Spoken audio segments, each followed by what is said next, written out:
অনেক দিন পর বেশ লাগছে বন্ধুমন।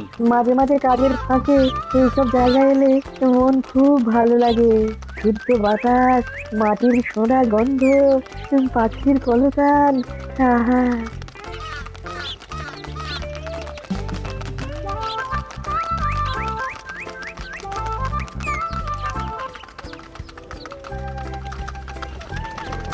মহারাজের রথ থামছে। আমরা এইখানে বসে আজ রাজকার্য পরিচালনা করব। মন্ত্রী, তুমি ঝটপট এখানে বসার বন্দোবস্ত করে দাও। আমি এক্ষুনি ব্যবস্থা করে দিচ্ছি মহারাজ। এই এখানেই আমাদের বসার জন্য ছাউনি করে দাও। এক্ষুনি করে দিচ্ছি মন্ত্রী মশাই। এরা বসার জায়গাটা করে দিক, ততক্ষণ আমরা একটু হেঁটে আসি।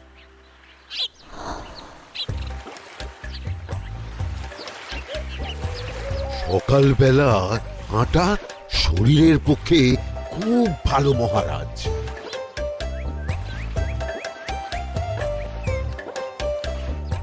আগেকার দিনে রাজা মহারাজরা এই সব বনে মৃগয়া করতে আসতেন।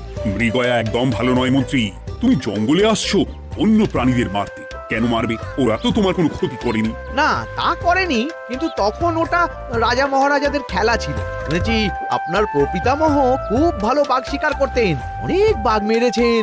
মন্ত্রী, তুমি একটা কথা হয়তো জানো না। আমার প্রপিতামহ শিকার করতেন, কিন্তু কোনো স্বাভাবিক জানোয়ারকে নয়। যে বাঘ মানুষ খেকো হয়ে প্রজাদের ক্ষতি করত, আমার প্রপিতামহ সেই সমস্ত বাঘদেরই মারতেন। এছাড়া উনি বন্য প্রাণী সংরক্ষণ করতে বড়ই ভালোবাসতেন।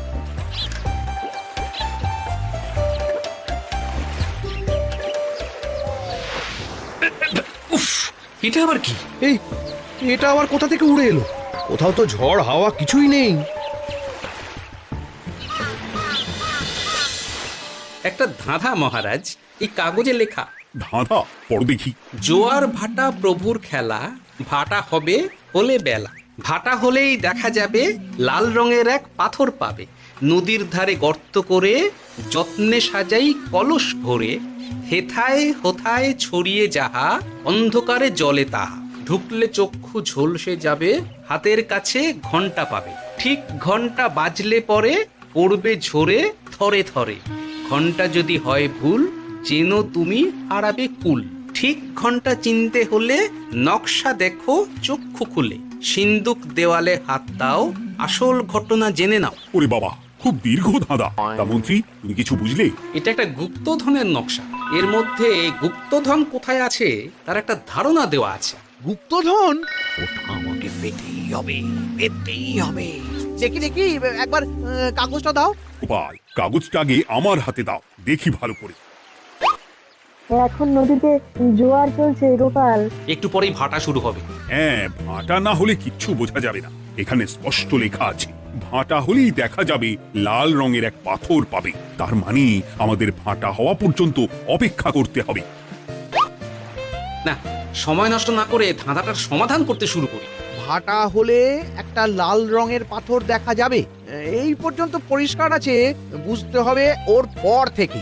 পড়ো গোপাল, চলো আমরা সবাই বুদ্ধি লাগাই। নদীর ধারে গর্ত করে যত্নে সাজাই কলস ভরে। এটার অর্থ, ধাঁধাটা মাথায় বসিয়ে নিয়েছি, এবার কে কি বলবে সেটা শুনতে হবে। চলো গোপাল, আমরা ধাঁধা যেমন যেমন বলেছি তেমন তেমন ভাবেই চলি। চলুন মহারাজ, এখন আমাদের দেখতে হবে লাল পাথর। কোথায় আছে লাল পাথর? চলো চলো সবাই, চোখ কান খুলে আমরা নদীর পাড় ধরে হাঁটি। আমি একটু তফাতে হাঁটি। গুপ্তধন আমাকে একা পেতে হবে। ভাটা হলেই দেখা যাবে লাল রঙের এক পাথর পাবে। আমাকে চোখ কান খোলা রাখতে হবে।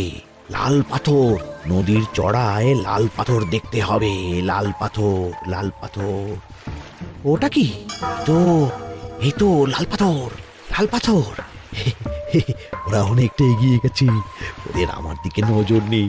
এই সুযোগ, এই সুযোগ, একা একা গুপ্তধন নিয়ে পালাবো।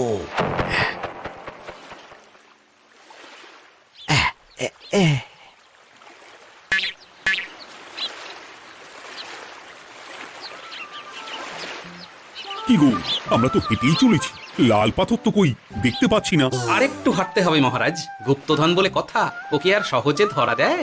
সেটা অবশ্য সঠিক কথা। আচ্ছা, আমরা সবাই তো আসছি হেঁটে হেঁটে, মন্ত্রী মশাই গেলেন কোথায়? ও কি যে ঘটে। সত্যি তো, মন্ত্রী কোথায়? ও সেনাপতি, মন্ত্রীকে দেখেছো? কই না তো মহারাজ। তাহলে কোথায় গেলেন মন্ত্রী মশাই? এই জঙ্গলে বাঘ ভাল্লুক আছে, শেষে কিনা বাঘে নিল। হায় হায় হায়, মন্ত্রী গিন্নির কাছে আমি কি মুখ দেখাবো? হুম, বাঘ ভাল্লুকের পেটে যাবার লোক তো মন্ত্রী মশাই নন। ও গোপাল, কি ভাবছো? কিছু তো একটা বলো।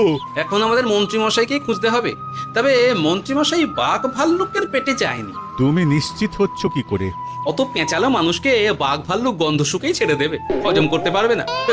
না না না, এখন রসিকতা করার সময় নয়, আমাদের মন্ত্রীকে খুঁজে বার করতেই হবে। কোথায় গেল মন্ত্রী? চলো চলো, গুপ্তধন মাথায় থাক, চলো মন্ত্রীকে খুঁজি। আহ, মন্ত্রী কোথায় গেল কে জানে। একবার পুরো ধাঁধাটা ঝালিয়ে নি। ভাটা হলেই দেখা যাবে লাল রঙের এক পাথর পাবে। ভাটা হয়েছে, লাল রঙের পাথরের মাথায় চাপ দিয়ে গুহার মুখও খুলেছি। এবার এবার নদীর ধারে গর্ত করে যত্নে সাজাই কলস ভরে। এটাই তো ঠিক বুঝতে পারছি না।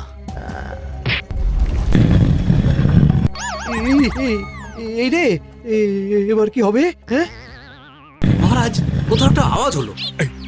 আওয়াজটা কোন দিক থেকে হলো? চলুন সামনে এগিয়ে যাই। আমার মনে হয় আওয়াজটা সামনের দিক থেকে এলো। আমার তাই মনে হলো। তবে কি মন্ত্রী মশাই লাল পাথরের হদিশ পেয়ে গেছেন? আমাদের চোখে পড়লো না, অথচ মন্ত্রী মশাই চোখে পড়ে গেল। আসলে আমরা কথা বলতে বলতে গেছি, তাই নজরে পড়েনি। মন্ত্রী মশাই একা একা আমাদের পেছন পেছন আসছিলেন। উনি ইচ্ছে করেই আমাদের পেছনে পেছনে আসছিলেন। নিজে একা গুপ্তধন নিয়ে যেতে চেয়েছিলেন, এখন কোথায় আছেন কে জানে।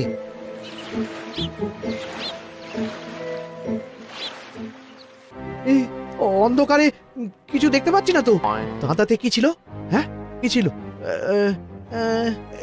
হেথায় হোথায় ছড়িয়ে যাহা, অন্ধকারে জলে তাহা, ঢুকলে চক্ষু ঝলসে যাবে, হাতের কাছে ঘন্টা পাবে।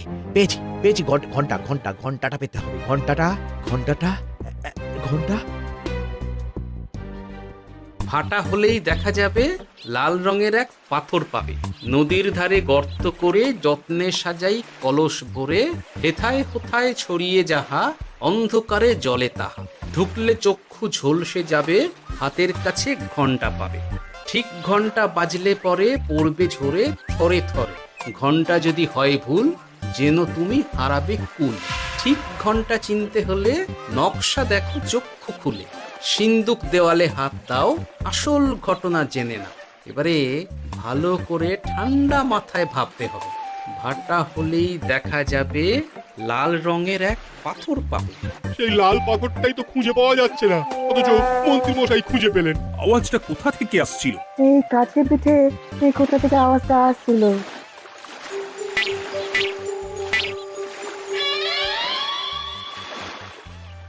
এই তো, এটাই মনে হয় সেই লাল পাথর। একটু নাড়িয়ে চাড়িয়ে দেখি তো কিছু হয় কিনা।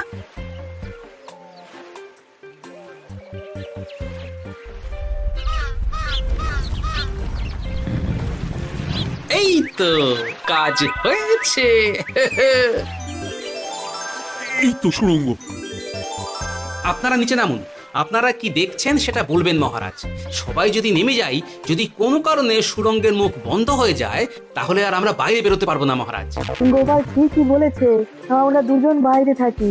মহারাজ, আর একটা কথা, কোনো ঘন্টায় হাত দেবেন না, মনে আছে তো? ঘন্টা যদি হয় ভুল যেন তুমি হারাবে কুল। ওরে বাবা, এই বয়সে আর কুল হারাতে চাই না। ঠিক আছে, তোমার কথাই অক্ষরে অক্ষরে পালন করব।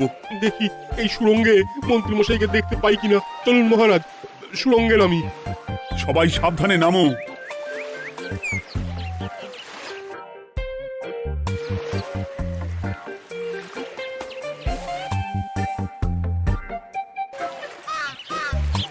মহারাজ, ওখানে কি কি দেখতে পাচ্ছেন? ওখানে কি মন্ত্রী মশাই আছেন? না গোপাল, মন্ত্রীকে এখনো দেখতে পাইনি, শুধু আমি এখানে অজস্র পাথর দেখতে পাচ্ছি। পাথরে পাথরে ছয় লাভ, ছোট বড় অজস্র। পাথরগুলো বড় অদ্ভুত, কিরকম কিরকম মানুষ মানুষ গড়ন। লম্বা বেঁটে হরেক রকম। মানুষ মানুষ গরম, সেটা কি রকম? আর কিছু? কোনো কলসি কি দেখতে পাচ্ছেন? কলসি তো দেখতে পাচ্ছি না। মহারাজ, কলসি থাকতেই হবে, কারণ ধাঁধায় লেখা আছে নদীর ধারে যত্ন করে যত্নে সাজাই কলস ভরে। গর্তটা আসলে হলো সুড়ঙ্গ, কিন্তু কলস। মহারাজ, মহারাজ, এইদিকে এইদিকে একটা কলসের মতো কি যেন আছে। এইদিকে আসুন, এইদিকে এইদিকে। হ্যাঁ গোপাল, দেখতে পেয়েছি। এবার আমি যেরকম যেরকম বলবো সেই রকম সেরকমই করবেন। আমি বিজ্ঞানীকে নদী থেকে জল তুলে পাঠিয়ে দিচ্ছি। পাত্র কোথায় পাবে? আমাদের জল খাবার যে পাত্র আছে সেটা আনতে লোক পাঠাচ্ছি। ঠিক আছে। শুধু একটা কথা বলছি, আপনারা কেউই সুড়ঙ্গের ভেতরে কোনো কিছুতে হাত দেবেন না। কেন গোপাল? সব পরে বলবো, এখন আমি যা বলছি সেটা শুধু মনে রাখুন। সুড়ঙ্গের ভেতরে কিছুতে হাত দেবেন না। ঠিক আছে। প্রহরী, তুমি যাও, যেখানে আমাদের বসবার আয়োজন করা হয়েছে সেখানে গিয়ে একটা জলের পাত্র নিয়ে নদী থেকে জল ভরে নিয়ে এসো। গোপাল, মন্ত্রীমশাই কোথায় গায়েব হয়ে গেলেন? কোথাও গায়েব হয়ে যাননি বিজ্ঞানী, কোথাও গায়েব হয়ে যাননি উনি ওই সুড়ঙ্গের ভেতরেই আছেন। কিন্তু কেউ তো ওনাকে দেখতে পাননি। সম্ভবত পাথর হয়ে আছে। এখন কিভাবে পাথর হয়েছেন সেটা তো আমি বলতে পারবো না। সবটাই স্বপ্নের মতো লাগছে। ঠিক যেন স্বপ্নের মতো লাগছে। এই জীবনে সুড়ঙ্গ দর্শন হয়ে গেল। আমাদের পাতাল প্রবেশ। পাতালে আসিয়া আমি মনে মনে বলি, গুপ্তধর নিয়ে আমরা যেন সৎ পথে চলি। তোমার এখনো কাব্য আসছে সভাকবি।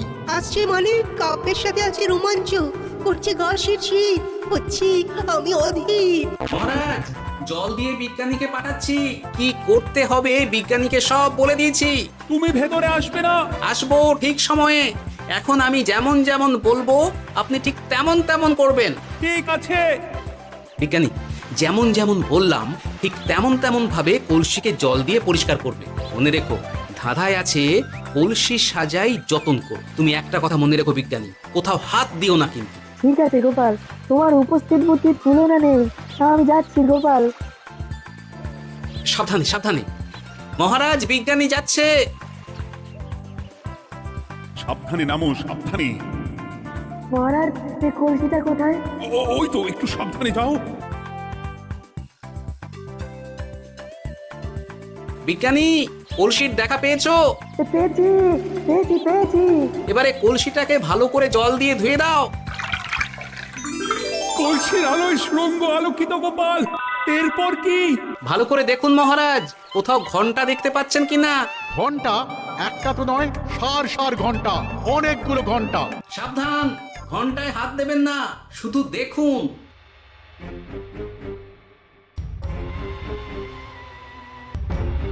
মহারাজ, আমরা গুপ্তধনের খুব কাছে চলে এসেছি। তাই নাকি? কি মজা, কি মজা! এবার খাবো ক্ষীরের গজা।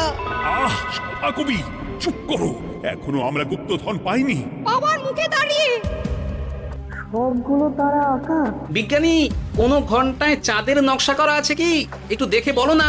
আমি আতস কাজ নিয়েই দেখছি, সব ঘন্টাতেই তারা আঁকা। খবরদার, কোনো ঘন্টাকেই ছোঁবে না। ঠিক আছে, কোনো কিছু না ছুঁয়ে আমি দেখছি। পেয়েছি গোপাল, চাঁদ আঁকার ঘন্টা পেয়েছি। ওই ঘন্টাটা বাজাও, বাজাও।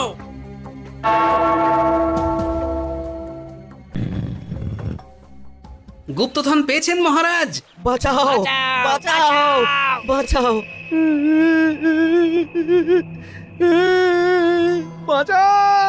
মহারাজ বাঁচান! বিজ্ঞানী, মন্ত্রীর গলা পাচ্ছ না? মহারাজ, আমি পাথর হয়ে আছি, আমাকে মানুষ করুন মহারাজ। তুমি তো মানুষই ছিলে, হঠাৎ করে পাথর হলি কেন? মহারাজ, গুপ্তধন পেয়েছেন? পেয়েছি, তার সাথে মন্ত্রীকেও পেয়েছি। মন্ত্রী এইখানে কোথাও পাথর হয়ে দাঁড়িয়ে আছে। দাঁড়ান মহারাজ, এবার আসছি। সাবধানে এসো। আমি ভেতরে যাচ্ছি, বুঝলে? যদি কোনো কারণে দেখো পাথরটা গুহার মুখটা আটকে দিয়েছে, অমনি তোমাদের কাজ হলো পাথরটাকে ছুঁয়ে ফেলা, বুঝলে? ঠিক আছে গোপাল দাদা, আমার মনে হয় বিপদ আর কিছু ঘটবে না, তবুও সাবধানের তো মানেই। ঠিক আছে, তুমি নিশ্চিন্তে ভেতরে যাও। বাঁচাও, আমাদের বাঁচাও, আমাদের সবাইকে মানুষ করুন। আমাকে মানুষ করুন মহারাজ। আপনাকে তো মানুষ করা হবে মন্ত্রী মশাই। আগে বলুন আপনি পাথর হলেন কি করে? ও, মনে পড়েছে, ধারা শেষ লাইন, সিন্দুক দেওয়ালে হাত দাও, আসল খবর জেনে নাও। সত্যি গোপাল, তুমি না থাকলে এই এত কিছু আমাদের সবার কাছে অজানাই থেকে যেত।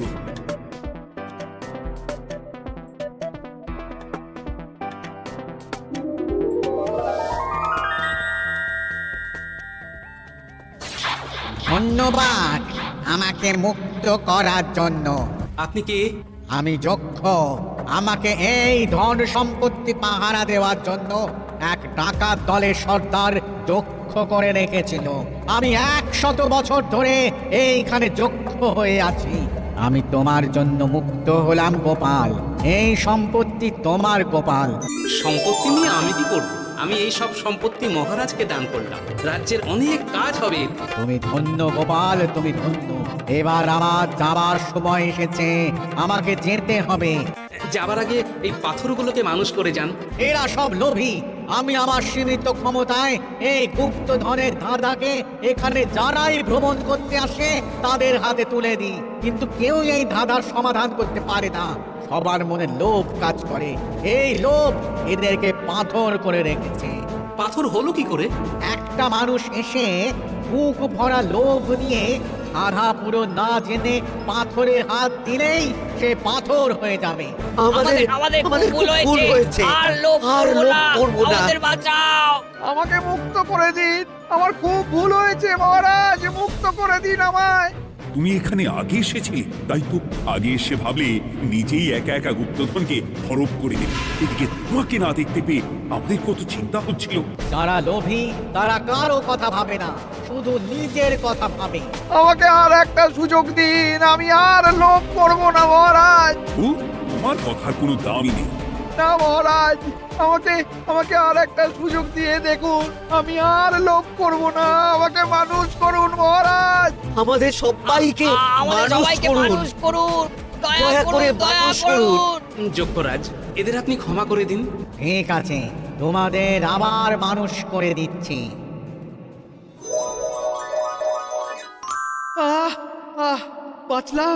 বাঁচলাম। এই রকম বারবার বাঁচা যাবে না কিন্তু। এবার সাপ ব্যাং যাই হবে না কেন ওইভাবেই থাকতে হবে, এই আমি বলে দিলাম। এবার আমার মুক্তি। মুক্তি নেবার আগে আরেকটা প্রশ্ন, যে ডাকাত সর্দার তার সম্পত্তিকে রাখার জন্য আপনাকে যক্ষ বানিয়েছিল, এই সম্পত্তি তো তাদের, আমরা তো নিতে পারি না। লোভ বড় খারাপ গোপাল। অতিরিক্ত লোভ মানুষকে পশু করে দেয়। ওই ডাকাত দল এই সম্পত্তির জন্য সবাই কাটাকাটি করে মরে গেছে, কেউ আর বেঁচে নেই। সুতরাং এই সম্পত্তিতে তোমার অধিকার আছে। এই সম্পত্তি তুমি গ্রহণ করো। নিলাম আমি, কিন্তু এই সম্পত্তি মহারাজকে আমি দান করলাম। ডাকাত দল জনগণের সম্পদকে লুটেই তো সম্পত্তি বানিয়েছে, তাই আমি জনগণের কাজে লাগবার জন্যই এই সম্পত্তি মহারাজকে দিলাম। গোপাল, তোমার জয় হোক। এবার তাহলে আমি যাই। তোমরা সবাই সুখে থেকো আর ভালো থেকো। গোপাল, তোমার তুলনা হয় না। তোমার ঋণ আমি কোনোদিন শোধ করতে পারবো না। তুমি কৃষ্ণনগরের জন্য যা করলে তা ইতিহাসে লেখা থাকবে। না মহারাজ, আমি এমন কিছু করিনি, এই কাজ সবাই করবে। জয় গোপালের জয়, জয় গোপালের জয়, জয় কৃষ্ণনগরের জয়। জয় কৃষ্ণ, জয়।